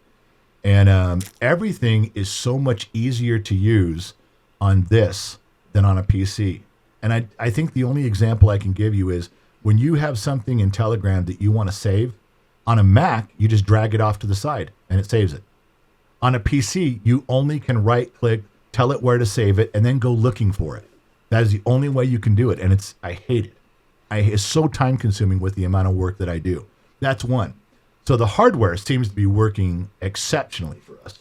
Now let's move over to the software. We've been using Streamlabs. Streamlabs, you load up your stream, and Streamlabs says, where do you want to show this? Click a button. You want to show it on YouTube, Facebook, Rumble, X? Click the button and we go. But the problem with that is Streamlabs, it's not as functional. It doesn't work as well. It's a lot to ask of that little program to do. And there's a lot of complaints. I think Danny H was the one who first found a lot of complaints on Reddit about Streamlabs and how it slows down, it pixelates, it buffers, it does stuff. And OBS is better, but I've always been afraid of OBS. So I finally log in and say, okay, Whoa, fuck you said it. the A word? I will just log in and I will try OBS, and it is almost identical to Streamlabs, except everything is precise. Now, let me give you a dumb mechanic. In the middle of the desert, if I drag a picture into Streamlabs that you guys are going to see during the stream, I can't get it centered. It's like, no, dude, I can pull it to the right and it stays there. I pull it to the left and it moves over one more than I want it. I pull it back to the right, let it go. It moves one more to the right than I want it. It will never stay centered. I have to kind of move everything around. It doesn't look right. It's hard to use. It's like frustrating. So I started loading pictures and things into OBS, and it is down to the hair. Nice. Wherever you want it to go, whatever you want it to do, sizing things up, it's flawlessly perfect. So comfortable to use, I was at home with it. Now, here's the problem. Right before last night's Off the Record show, which we broadcast on YouTube and on the radio station, kgxtradio.com. Right. Briggs comes in. I said, I don't know where the setup is. How do I go live and pick what platforms? Because I just want to pick YouTube. And Briggs, right before the show, he goes, well, that's a drawback of OBS. Oh, shoot. You can only pick one platform. Now, last night, at 5 minutes before broadcasting, it wasn't a big deal because we're only going on one. Right. Tonight, our world show, we only go on one in the world show. Or we go on two. We go on X and YouTube usually. Yeah. Yeah. But so last night was no big deal. But when this is over, I have to get off my ass and figure out how to use Restream. And Briggs goes, Dad, that's what Restream does. The only thing Restream does is take your one stream you got coming from OBS and it puts it out everywhere. Now you're not loading up OBS like you used to be loading up Streamlabs. Briggs goes, this is why everybody uses OBS, because it's badass, and why they used Restream, because Restream is designed to just carry the load. So there's a chance I might not fuck this up. It's not a good chance, but there is a chance I might pull There's this always off. a chance. So to answer your question, the hardware is looking good so far, extremely good. The software is looking great as long as I don't step on my dick and fuck up the Restream part of it. Oh, that'll happen. Hey, I'm saying Gotta happen one time. that it looks like it's gonna go well, and that's how we're using it. The Mac Studio built like a rock so far, and it looks like OBS is a brick shithouse. We just need a Restream to show everybody. Oh. That's where I'm at. I drifted off for a minute while you were talking. What? How do you? I could see And- that in your face. Why aren't you paying attention? I have a question. A question came to my mind. I almost snapped my fingers and went right here. Hello. No, hello. I drifted right, off. right back here. It was just wah, wah, wah, wah, wah, wah, wah. Excuse me. That was good technical information. There are people listening to this that are writing that shit down. I just wanted to know, is OBS better than Streamlabs? You just went into a dissertation, so it's okay. I understand. But I got a figured. question for you. It's all right. I went this way. This is what came into my Just brain. go. Are you ready? You just go. I wonder if he lost me in the supermarket where the first place you would look for me would be. That's what you were thinking about? Yeah, I was just curious. Where would you find me? Where would you go look for me if we separated in the supermarket? Where would you? I'd look for you in the woman's aisle. In the supermarket? Yeah. There's a woman's aisle in the supermarket? Yeah. What's in the woman's aisle? Cleaning supplies and brooms. Whoa, that is not the woman's. You're so full of you shit. asked. Oh my gosh. What a dumb question to ask me. That's where I drifted off to. I was that's like, important. going to the market, grocery That's store. important, yeah. Do I have him go with me? I don't know. I don't even remember what you said there. But I wrote some questions down. Let's talk about auto repair. I wrote some questions down to ask you. Okay. You wrote down auto repair questions? Well, like, if your husband's a mechanic, what are some questions you could ask them? That's kind of like, I was sitting there going, you've been a mechanic for so many years, and I've been a mechanic's wife for so many years, and I'm like, I'm curious your opinion on some things. Okay, let's just get this over with. You're probably going to make fun of me during this, but I'm ready. No, I'm being very serious. These are really serious. Okay, go. What's the most ridiculous car repair you've ever done or heard of? Like in all your years of doing that? I've told this story once about 3 years ago. The most ridiculous repair if you're talking about a common thing that happens all the time, I'd probably have to think about it. But this one was a rattle in a dashboard that no one could figure out. Oh, yeah. And it was a rattle. As you turn a corner, you'd hear bump, bump, bump, bump, bump. You'd hear a rattle behind the dash. And then it would go away. And then you turn another corner and it bump, bump, bump, bump, bump. You'd hear there's something rattling. And, clearly something rolling around in there. Brand new car. And finally, I got tasked with, and I think I was 21 at the time. I take this brand new luxury car apart. Ooh. Seats, floor, steering column out, dashboard. Did you like doing that? Tearing it apart? I didn't mind it at all. I was too stupid to know that that you're getting in deep and you may fuck something up. I was just go at it. Oh God. And okay. I got all the way down to the metal of the body Oh my gosh. of the car. And we still couldn't figure it out. Then I had to put a crate in there, put the steering wheel back in, and hook things up enough where I could drive it down the street and make the noise with the dashboard out. And you could back then. Oh my God. You could back then. Now, if you unplug too many things, the computer goes, oh, there's pieces missing. We're not starting your car. But back then you could. Okay. And it was inside the metal of the body. So me and another guy took a die grinder. We cut open the body. And inside there was a nut, a metal nut. And it had a little string tied to it and a note that said, I bet this was hard to find. Oh no, Yeah, shit. They did it at the factory when they built it. When the machines pinch my welded the body God. together, and there was open tubing and there was closed tubing. Some guy put a note in there Oh my and said, "I bet this God. was hard to find." As it rattled around. That the is dash. ridiculous. That was the most ridiculous. That's repair. I'm really like, crazy. Motherfucker. So yeah, I had to do that. All right, my other one is if money was no object, okay? What's your dream garage and what's the first thing you would buy or build? If money was no object, I'd probably have like a barn style garage with a big door at the front, big door at the rear. I'd have like 4 racks, 2 on each side, like a drive-through. And I think I'd have the ultimate set of tools. I'd buy the top-notch everything, sandblasters, all of it. And then the first thing I would build, I would buy a Factory 5 kit car, AC Cobra kit car. Oh, wow. And I put one together. Remember Not how that you haven't thought about this or well, anything. we almost did that. Remember? I know, we we almost did. bought 2 of those, and you wouldn't let me drive on the grass. No. That all of my dreams and the garage we were building went out the window because you wouldn't let me put a small, tiny brick pathway across the front lawn that went like 25 feet. Decorative, nice. Nothing's ever small when you come to a job. It was going to be perfect, and I'd only use it like once every 3 months, and you said no, and that killed everything. Oh my gosh. You You killed- have 2.5 acres now. Okay, look at me, you dream killer. Oh my gosh. All right. What's the hardest car repair to diagnose and how do you figure it out?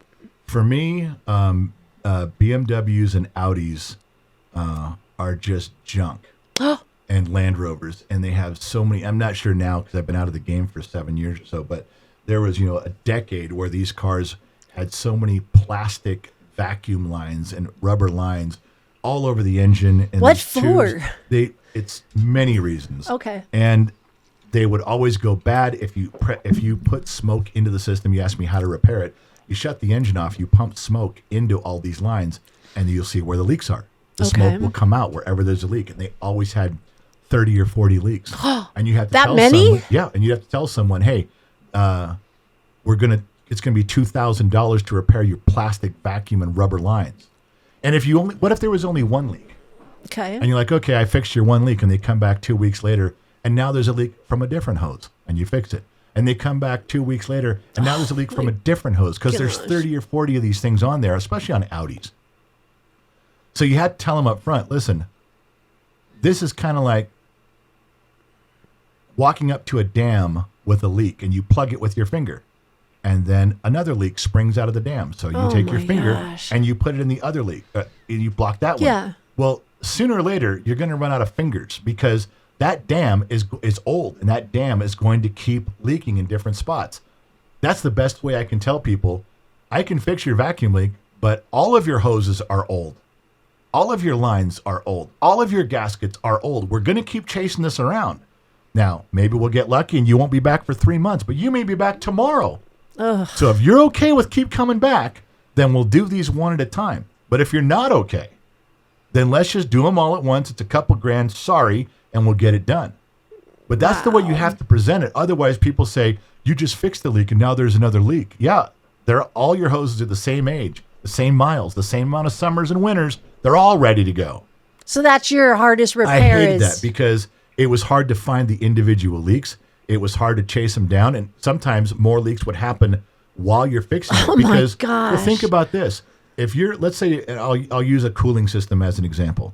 So let's say you have a radiator and all these radiator hoses and heater hoses and little lines with coolant going through them all over your engine, and one springs a leak, and you have the same story. You tell the customer the same story. Say, hey, listen, I found the hose that's leaking, but all your other hoses are just as rotten. They're just as old. And they're like, well, I just want you to fix that one. Okay, so you fix the one. Well, now that you've sealed up where that leak is on the cooling system, it's no longer leaking coolant, no longer leaking water. That whole system just pressured up a little bit. It didn't have as much pressure before. Maybe it was running at 13 pounds of pressure. Why? Because it had a leak. You repair the leak, now it's up to 15 pounds or 16 pounds of pressure because you repaired the leak. Now the system's pressuring up and it's solid. Well, there's other hoses that can't take 16 pounds of pressure. Now they're leaking. During your repair, you have just created more pressure and another leak. Now you got to call the customer back and go, this one started to leak during my repair. What's a customer going to say? Bullshit, you fucked it up. And then another one, and then another one. And you got to be up front with them. I got to a point where I tell people that story about putting your finger in the dam, and I go, I'll go with whatever way you want, but once you pick a direction, Mr. Customer, we better be on the same page. I'm telling you right now, if you start plugging the holes, you're going to have to pay for every time we plug a hole in the dam. Wow. And you got to get out in front of those and explain it that way. And we did. But those were tough to find, and they're really tough to go back to a customer with a water leak, a vacuum leak, or an oil leak and go, well, yeah, here goes, got another one. What was like out of all the customers that you spoke to, what did most of them do? Like, did they repair the whole system? What was the over-under with that? Like, I would say 8 out of 10 of my customers, especially during the time, you've got to remember the heart of our business went through the housing crisis. And there's a lot of aspects to cars that went along with it, even though people don't realize it. I'd say 8 out of 10 said, okay, I'll go with you on the one at a time repairs, and let's hope for the best. oh, wow. If they had money, they just go fix it all and don't worry about it. But you got to. Here's one thing that I don't think people ever caught on to about when the housing market went way up, 2006, 2007. Remember, people were using their houses as piggy banks. They'd go down there and say, hey, we can give you a credit line on your house. You want $100,000 on your house? You want to refinance your house and take some cash out? We can do you. Everybody did. everybody went and took a ton of money out of their house. You know what a lot of people did? They went out and bought a Mercedes. They went out and bought a BMW. And guess what? After that money ran out and after the housing market crashed, people were out of jobs. People were losing their houses. And then this woman, one specific story, and this happened more than once. She came into the shop and she says, I think my brakes are making noise. Now, I've worked on her cars for years. But this is where she bought a Mercedes. And I said, okay. And I looked at it. I said, yeah, the brakes are low. I showed her. I said, we're going to need rotors. We're going to need pads. And it's $400. Now, that's a far cry from a Chevy at the time where you could do a brake job, the front brake job, for $160. And she's like, why is it so much? $400 for the fronts and $400 for the rears. I'm now $800 in brakes when I could have been on it for like $300. And I said, well, you own a Mercedes. They're more expensive. And she just started crying. Oh. Now, let me sad. tell you why. The people that own BMW and own Porsche and own Mercedes, you don't just have to have the money to buy it and make the payment. You have to have the money to maintenance that vehicle the whole life.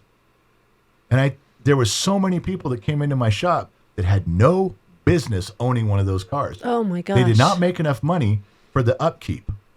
And it was total sticker shock. You know, they're all happy and proud and they're driving these things around until it comes time to repair them. Then it's double or triple the cost and they can't figure out why. Well, because it's not a Chevy. It's not a Toyota. What'd you expect? And that was a huge thing for me to see happen that tied directly into the housing because they took out money against their house and bought something they can't afford to keep. It's like buying a boat. Got to afford to keep the boat. Yeah, I've got a piggyback question on that. So if somebody really wanted that Mercedes or BMW or those high-end cars, what do you think about them leasing it? Yeah, turn it in every couple of years. How do you feel it? You think if they want, is that better than spending the money on? Yeah, absolutely. Get rid of it, turn it back, or buy it, and then right as the warranty expires, turn it back in. Oh, okay. Get another one. Now, leasing's a little bit tricky because you can lose money on a lease pretty quick unless you're very careful with it. Yeah. But you have to get rid of these cars. If you want a Land Rover, you want an Audi, you want something like that, I'm telling you, 3 years in, start looking for another one. Get rid of it because the expense on those things is out of control. And it only gets worse. So if you want to do that, you want to have that, either have enough money in your bank to keep repairing it and keep it, or trade it in. Oh, that's good advice. Rotate them around, and then you don't have to worry I got about one more car question. What's You ready? that? Yeah. What's one thing people always get wrong about car maintenance? Like taking care of their car. What's one thing that you notice that people do wrong? I wish you'd asked me these questions ahead of time. No, because you should know this. This is just- your life. okay. This is. Senator, repeat the question again, Senator. Oh my gosh. What's one thing people always get wrong about car maintenance? God, if I had to generalize that, that the cheapest way out is still okay. Whoa, really? Because people say, well, I can get an oil change at Jiffy Lube for $49.95. It's like, yeah, but it's shitty oil and a shitty filter. It's like, hey, but they say it's okay. And Jiffy Lube's a big company. You know, they wouldn't steer me wrong. They'd be sued out of their business if they did something wrong. Not true. There's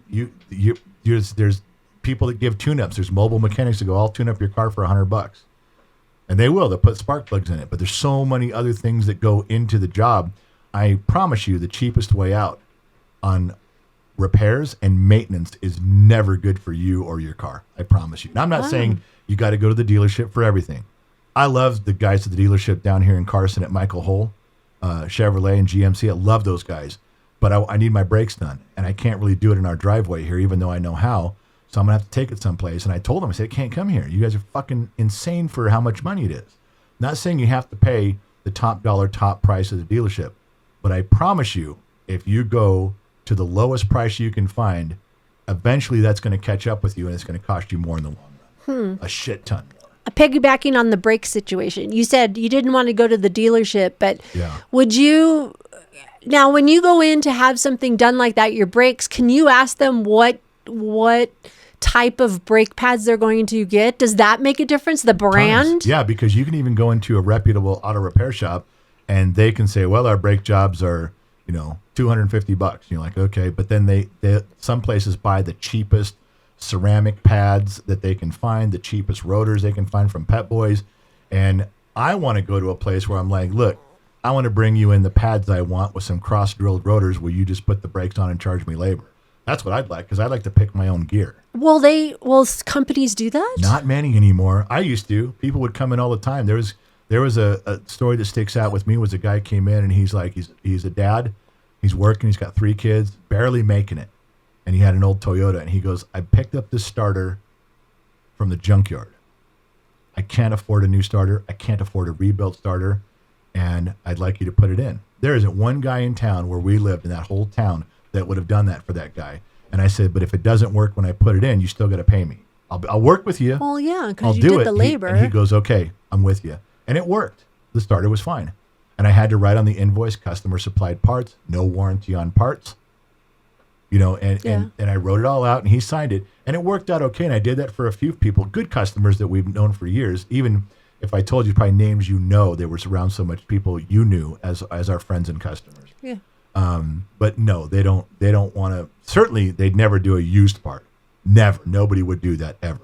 And very rarely do shops let you put in their own stuff. But I'm kind of hoping I can, I'm going to go knock on some doors in Minden and Gardnerville and go, look, I'm going to bring in some good cross-drilled rotors and some stuff. And what's your labor to put them on? But it's okay to go and I think the bar even said in California that they can ask to see the used parts that you took off, Sure. right? Yeah. And then you can ask them what they have to show you if you ask what they put on your car, right? Yeah. They have to disclose everything if you ask, but most people don't ask for their old parts back, and most people don't ask what brand you're putting on. But that would make a difference, Tons right? of difference, yeah. If you knew what you were looking for, a guy like Two Bear, he'd know by the box. He'd know by what brand and what something you're putting on, but other guys wouldn't. It's just not common knowledge unless you're in the industry. But I would feel the same way about things being done around my house. Maybe I wouldn't know the brands from an air conditioning guy that was doing stuff on the roof AC. Maybe I wouldn't know either. You got to be in the industry to know. It's kind of tough. Oh, that's okay. So- That was my questions I thought I would ask you. How did your bingo night go? How do you think it went? Because you've done 2 now. It's fun. It's coming along. I love the people. I think we have a lot of fun doing it. I get really good feedback from everybody that participates in it. How's that guy you hired doing the calling the shots and the announcer? How's he doing? I don't know. I'm going to give him one more shot. Are you? Yeah. Well, just My telling bingo you. caller just, I don't know. I need a little more enthusiasm. I'm just not feeling it. Well, for those of you who don't know, Gen X Mom does a bingo night. She announces it in Discord and to the members' sites. If you're not a member, you're never going to know what's going on. But you can buy a card and win some prizes. We have a lot of fun doing it. She has done it. We actually done 3 now. We did a trial one with the staff. Yeah, that was fun. And then we've done 2 publicly. And now we're kind of honing our skills on that. Like next time we're going to put a camera on the balls as they drop, which is going to be good. Why? Because we have our, why are you laughing? I'm just saying on the balls that drop. Yeah, and you see where your dirty mind went when I said camera on the balls. Because that was so you went funny. right there. I'm like, Camera on the what? balls. That didn't sound very good. But okay, go ahead. We'll actually do that. We have some sound effects we're adding in. The next one's really going to be tuned in, so that should be fun. But you gotta know where to look for that. Yeah, we had a little conflict this last one because there were people in Discord going, "Why is the game during a playoff game for football?" I'm like, I was like looking at this going, "Oh my God, do I really need to comment about this? You guys cannot multitask?" Oh yeah, I forgot. You guys aren't women. Okay, that's bullshit. That's a legitimate question. Why would you do an event for Gen X Talks during a football playoff weekend? The women on staff agreed with me. You can't multitask. You can't watch football and play bingo. All right, I have a surprise for you. I can't believe you brought this up. I did not know you were bringing this up, but I cannot let you go any further. I had a surprise for you. I didn't put it anywhere in notes or sheets. No. And this ties in. This isn't going to be good. No, this is not going to be good. This is a thing that came across No. Instagram, and it is so fucking hilarious. Okay. Oh, good God. This is a serious thing. Women were having a little conniption fit about football. This is why girls should stay the fuck out of men's sports, okay? This is a real thing. Men should stay out of women's sports too, so we're even. All right, here you go. Look at little tit for tat. That's not a very good look for you right now. Well, you know okay? what? Just don't start making it a gender thing. What? Well, it is. It is. 100% is. All right. There's women that want to reorganize the NFL because the divisions of NFC and AFC of north, south, east, and west are a jumbled mess. That's what you women say. It's a jumbled I mess. never said that. It makes no sense. I never said that. So, Don't even group excuse me into that. You are leading and representing all of the I am women not. of the entire United States No. in sports right now. No. So, ladies and gentlemen, I have a list here on my phone. I have not shown this to her. This is how the NFL would be run if women organized it. Let's see if I agree. First, we're going to get rid of north, south, east, west, and all that. We're going to do it correctly, as women say. One division is going to be called the NFC Birds. Oh, good God. We're going to have the Falcons, the Seahawks, the Ravens, and the Eagles. They're all birds. I think one division should be birds. No. NFC Birds. Disagree. That's what women say. Then Not the this other one woman. is the NFC Cats. That should be a division. No. We should have the Panthers, the No. Bengals, the Jaguars, and the Lions. You see, they're all organized. This girl does not agree. The kitty cats should all be in one group.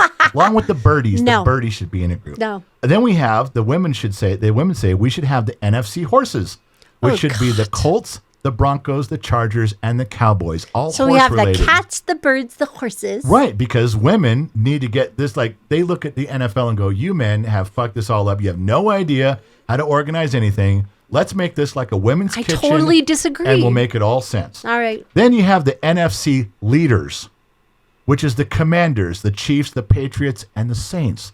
All very leadership roles there. my gosh. Okay? Now let's move over to the AFC. We're getting all these correctly now. We're reorganizing for the 2026 season next year. This will all make more sense. See? This is what women say. Here's another one. The AFC Thieves. Thieves? Thieves, Okay. like you're a thief. The Raiders, the Buccaneers, the Steelers, and the Vikings. Yeah, organizing that by the AFC Thieves. Now, here's one called the AFC Animals. The Bears, the Dolphins, the Rams, and the Cardinals. Sounds like the zoo. Yeah, the AFC Animals. We also, the last two categories, when women get desperate and they don't know what to say, you girls come up with the dumbest things. And here's one. This division of the AFC is called the AFC Big Things. Big things. That's what they labeled it. Okay. AFC Big Things. The Titans, the Giants, the Bills, and the Jets. They're just a big bunch of big things in football. Oh, my God. The Titans, the Giants, the Bills, and the Jets. Those are AFC Big Things. All right, last category. And as the last category, they didn't know where to put these. They didn't know what to call them. Irrelevant things. Close. Close. You women call them the AFC leftovers. The Texans, the Browns, the Niners, and the Packers, because they really didn't have a home or a place to put them. So those are the AFC leftovers. Oh, my gosh. Now, that No. ties... No, I don't agree. I don't agree. That's, ladies and gentlemen, this is why women are not in charge of the NFL, in my humble opinion. Oh, my God. I'm just saying, you brought that up. So the bingo, and you shouldn't have it on playoffs. I agree as a guy. It's like, don't do that during playoffs, okay? Just multitask. And just pick a different time, okay? Playoffs aren't all the time. You wait until right now and you're going to do big. Well, we're not going to do it on a Sunday next time. I'm going to pick a different day. I want to get some different people that aren't available, and we You're can going do to change it. the time zones a little bit too to help people No, on the we East Coast? We did that this time. We moved Okay. it around, but I think I'm going to move it around again. So yeah, I think it's a lot of fun. I really do. It does seem to be going along well, getting more people each time, and of course, going along with our team spirit for the Mayhem in Minden, the big summer bash. Winners and people who buy cards and winners get their points towards Right. their teams, which is good. Right. Yeah, so How long have we been on? Don't look. Oh, you I almost almost- looked. I You almost- almost looked. I need to I'm not looking right at you. I'm looking right at you. Oh. You glanced over there. I didn't see anything. I didn't even check. Bullshit. Oh, come on. I don't have Bullshit. my glasses on. Hour 25. I have no idea. I thought you knew. I don't. I really don't. 133. And we're not done yet. You got to be kidding me. No, because you had written down in there about there was news stories you wanted to ask me about. Oh. Yeah, I even see the notes. You actually wrote a note on this one, so I'm okay with that for finally writing something down, not just kicking me in the balls for no reason. I thought that's for the World Show. Why did you just write wanted- it down then? I didn't write shit down. You wrote shit down. didn't write I that didn't write down. I didn't write any news things down there. Come on, quit. You know what? You can lie to your friends and I'll Oh lie my to mine. gosh. Well, let's not lie to each other. I did. Whatever. Let me get to news. I don't even know where it is. Oh, it says news. It says news.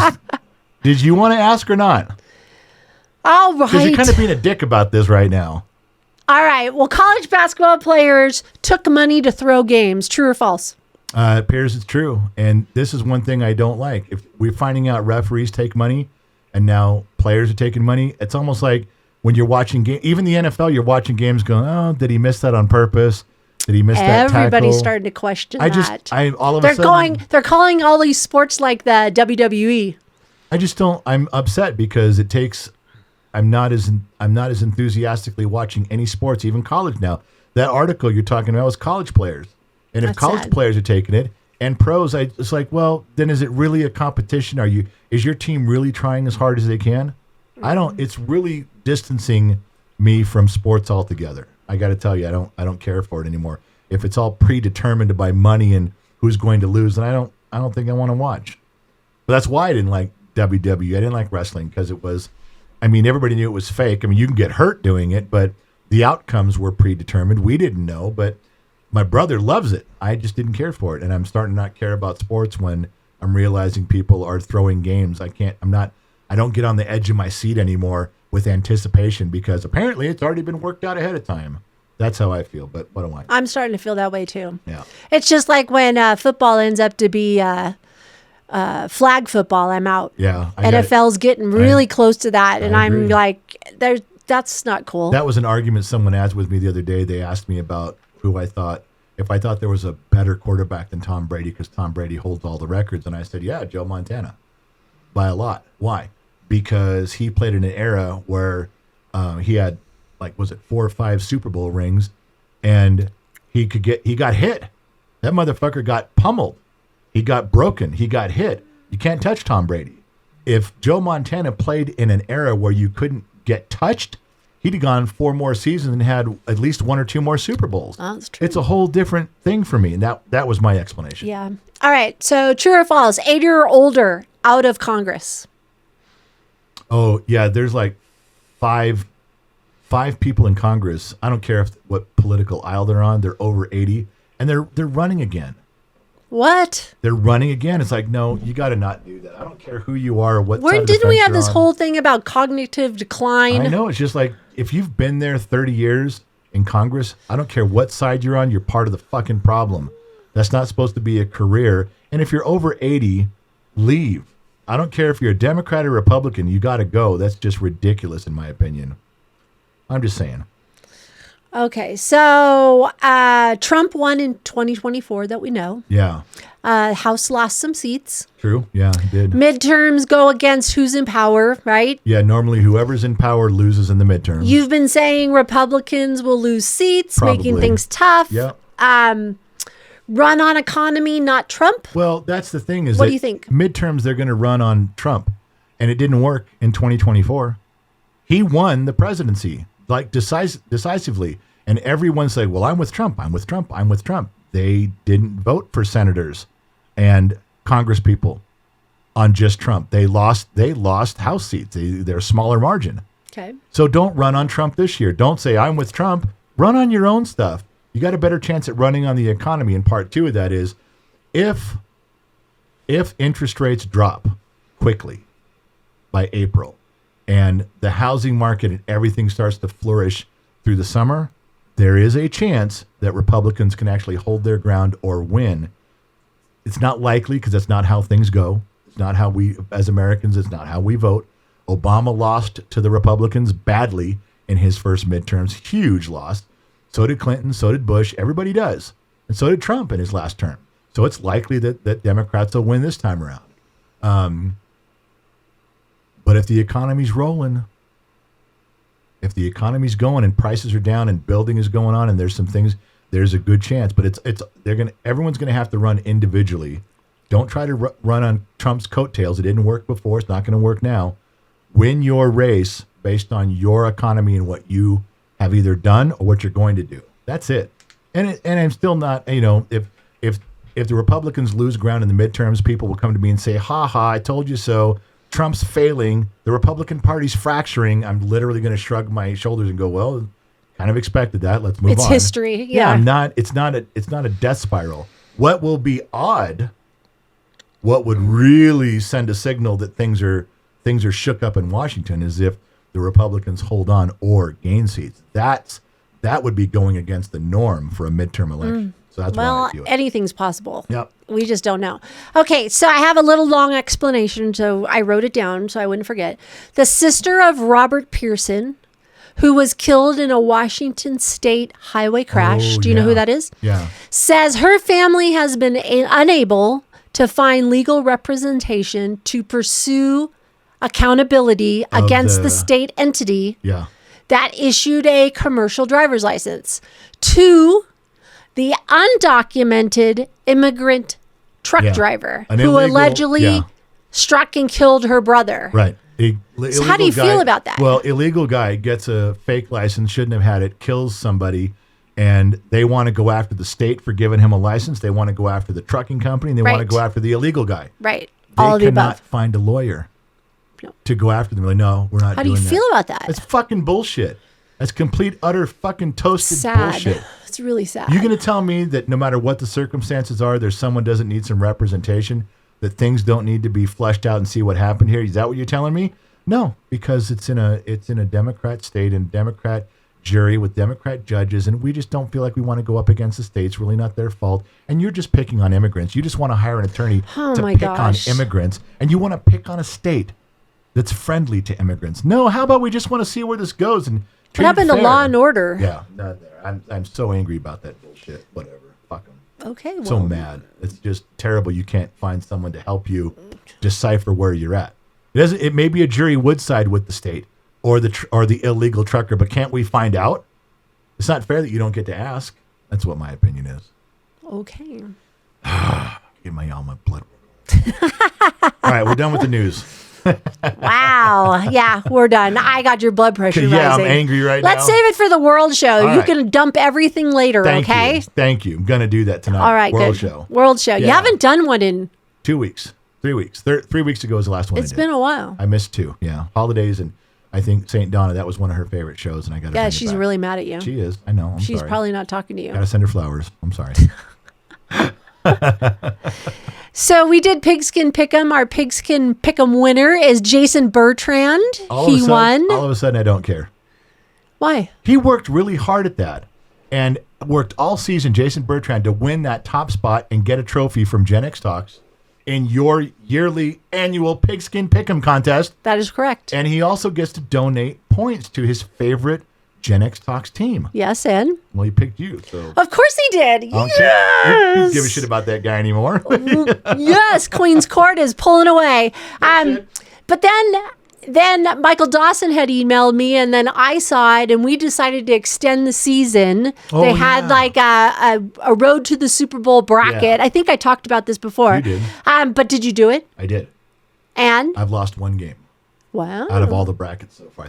I think I've just lost. Yeah, I've lost one game. wow. And my predictions for the Super Bowl are still in play. Nice. I could still have my final. Yeah, a lot of people lost it when the Eagles dropped, but it's really hard to come back and win a second Super Bowl. I lost that game too, but that Eagles were not one of my picks to be in the Final Four or the Super Bowl. So I'm okay. They can leave. It doesn't matter. They were going to get beat anyway in my bracket. So because people signed up to play for our regular season and I'm the commissioner of it, I was able to email everybody that Yeah. was on it to see if they wanted to extend the season. So we have like over 30 people. Wait, if you extended the season so Jason doesn't get a trophy and we may get another winner? Oh my gosh, this is a whole totally different thing. Don't damn even it. don't God even damn start. it. Yeah, now it's all important to you to be number 1 so you can put points to your own team. Good God. And now you have your favorite hot sauce got delivered in gallon size. I can't believe that. Yeah. Who was it that sent that? Shoeless sent you a big, huge gallon bottle of No Old kidding. Bay hot sauce. Yeah, Old Bay. He sent it's probably half a gallon, but it's big. It's huge. It'll last you a couple days. Well, I'm gonna start using that on everything now. It's going on my waffles tomorrow morning. Oh, Yeah. what? Yep, Old Bay hot sauce. I'm digging it, man. That's good stuff. Thank you, my Shoeless, God. for that. Jeez. So What? I was going to ask you something. I can't remember what it was. Damn it! There was someone was going to ask you about what was going Wait, on. What? Well, did you do the old All-Star interviews at all? Did you get those? I was really upset about that. But yeah, I can tell you about that. Back in 2022, we sat with Logan O'Hoppe, all-star catcher from the Angels, and Clyde Wright. He was one of the first pitchers for Angels when they became the California Angels. He was an all-star, played in an all-star game there. And I did 2 completely great, awesome fucking interviews. But the sound quality was bad. We've sat on those for 3 years waiting for a way to clean those up. And now technology and Thomas the engineer can clean them up. He cleaned them up. I paid him to do it. I get the interviews back, and they were only 21 minutes long each. Somehow during our equipment, back when we were brand new at this, we didn't realize that the gear shut off. Like we probably had too small of a SD card. Oh, damn. It didn't even get barely a third. And we'll of the never in- see we'll those never people see those again. Oh my gosh. I can't tell you the sick to my stomach feeling because it sounded so good. Yeah. He edited it out right, and those were 2 great interviews.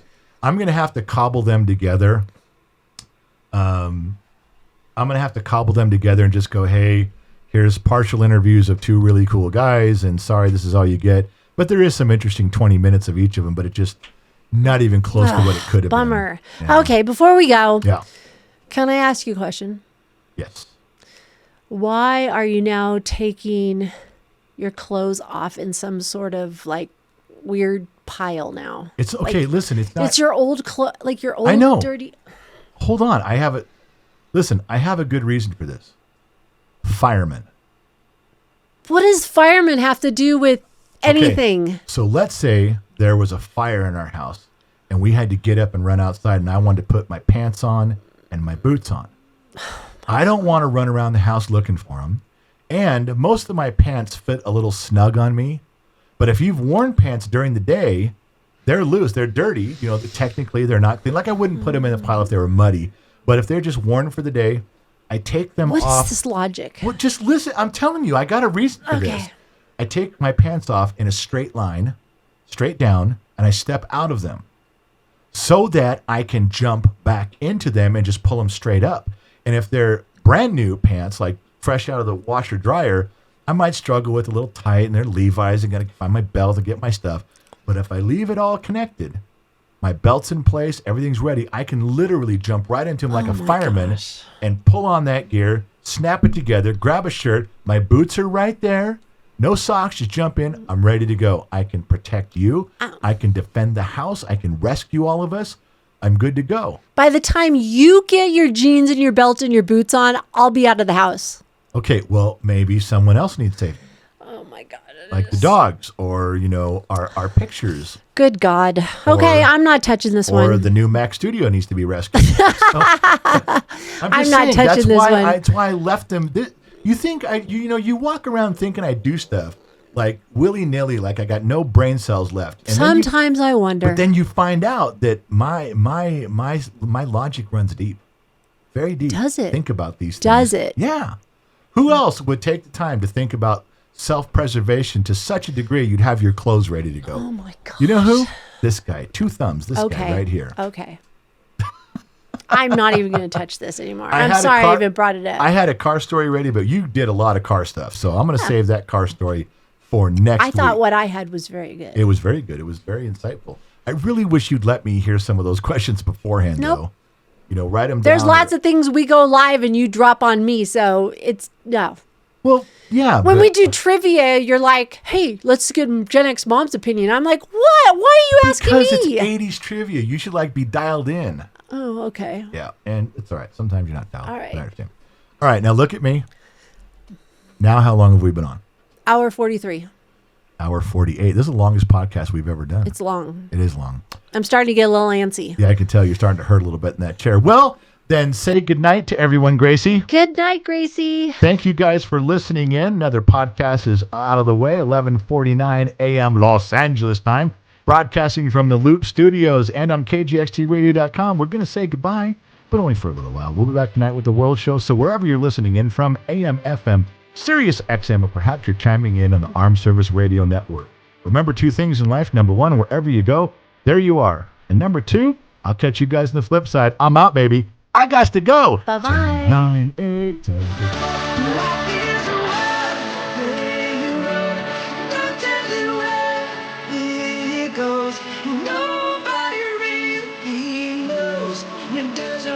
matter now. Now we talking aside, chasing. It's free, but it's real, no less. Just can't be